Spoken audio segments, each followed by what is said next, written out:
안녕하세요. 한의사 이경입니다. 지난주에 이어 정다운 선생님 나와주셨는데요. 안녕하세요, 선생님. 안녕하세요. CS한방병원 스포츠재활센터 책임치료사 정다운입니다. 자, 정다운 선생님은 수술 후 재활 환자나 운동 환자들도 치료하지만 특히 암 환자의 림프도수를 많이 하고 계신 분입니다. 일반 물리치료자 선생님들보다는 조금은 특별한 경험들이 아닐까 싶어요. 네, 맞습니다. 우리 CS에는 항암 중이거나 혹은 항암 후 치료를 위해서 내원해 주시는 분들이 많다 보니, 그리고 또 제가 림프도수 치료를 하다 보니 항암 치료의 힘겨운 과정을 환자분들을 통해 통감하게 되는데요. 그 중에서도 많은 분들이 힘들어하시는 증상 중 하나가 바로 소화장애가 아닐까 합니다. 네.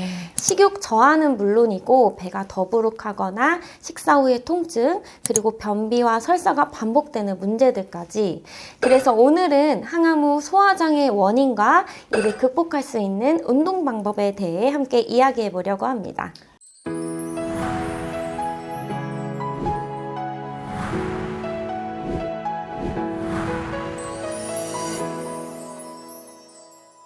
항암 치료 후 장 운동이 저하되는 이유는 여러 가지 요인이 복합적으로 작용하기 때문인데요.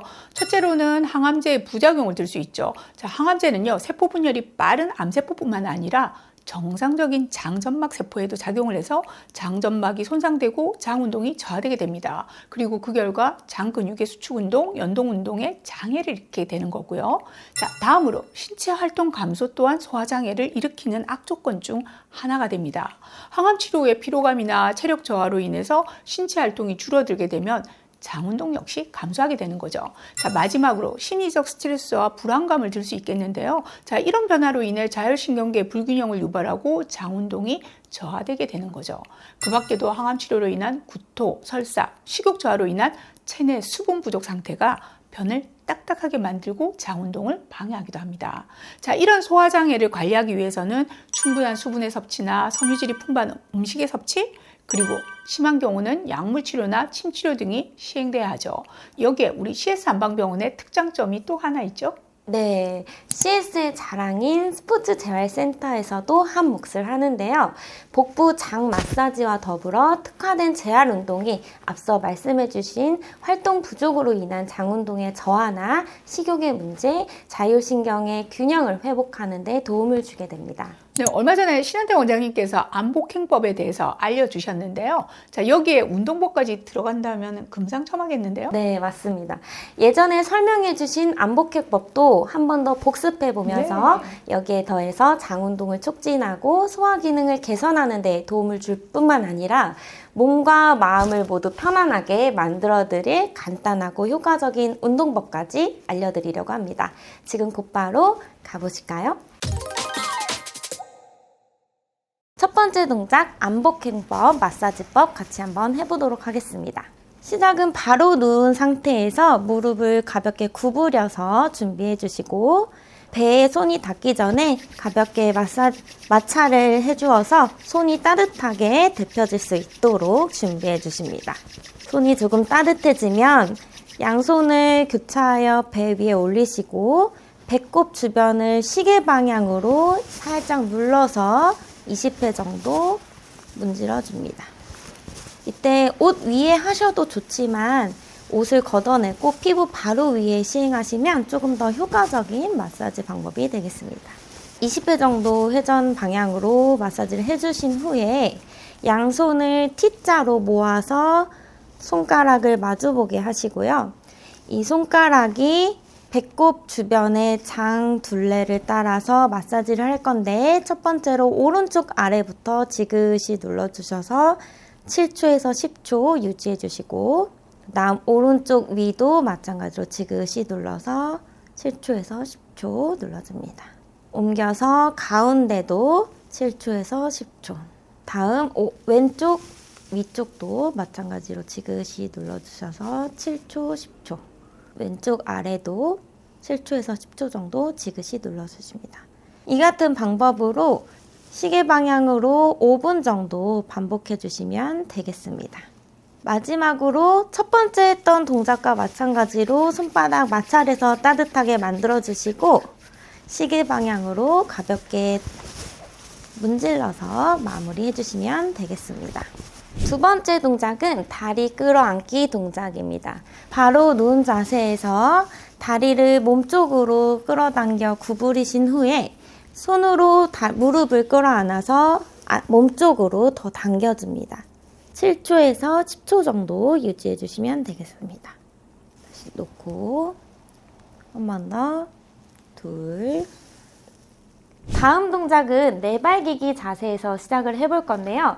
양팔과 양무릎을 어깨 너비로 벌려주시고 숨을 들이마시면서 허리를 바닥 쪽으로 깊게 내려주시고 머리는 천장 방향으로 들어 올려서 소 모양을 만들어줍니다. 반대로 숨을 내쉬면서 등을 높게 천장 방향으로 솟아오르게 해주시고 턱은 가슴 쪽으로 당겨서 고양이 자세를 만들어줍니다. 각 동작을 교대로 시행해 주시면 됩니다. 놓고. 다음 동작은 브릿지 운동입니다. 무릎을 90도 정도 구부려서 준비해 주시고요. 손은 몸통 옆으로 두시고 준비해 주십니다. 그 상태에서 발 뒤꿈치에 체중을 잘 실어서 엉덩이를 들어 올려줍니다. 이 동작도 10회에서 15회 정도 반복해 주시면 되겠습니다. 마지막 동작은 트위스트 자세입니다. 무릎을 세우고 누우신 다음에 양팔은 양쪽으로 크게 벌려서 준비해 주십니다. 그 상태에서 세운 양쪽의 무릎을 한쪽 방향으로 비틀어 줍니다. 비틀어진 방향과 반대쪽으로 시선을 한 번 더 꼬아줍니다.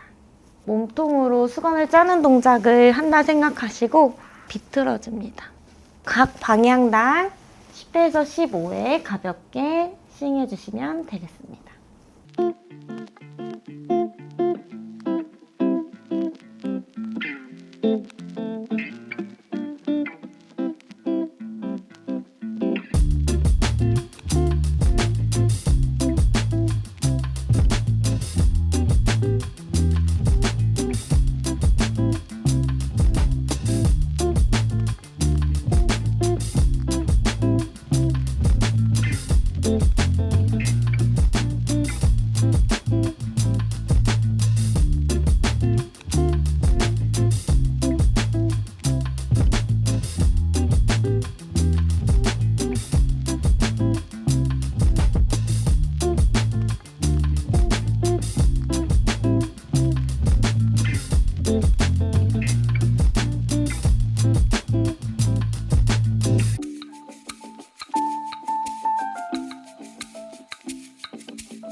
잘 따라해 보셨나요? 특별히 뭐 어려운 동작은 없네요. 아주 쉽게 따라할 수 있을 것 같아요. 네, 남녀노소 상관없이 쉽게 따라하실 수 있으실 건데요.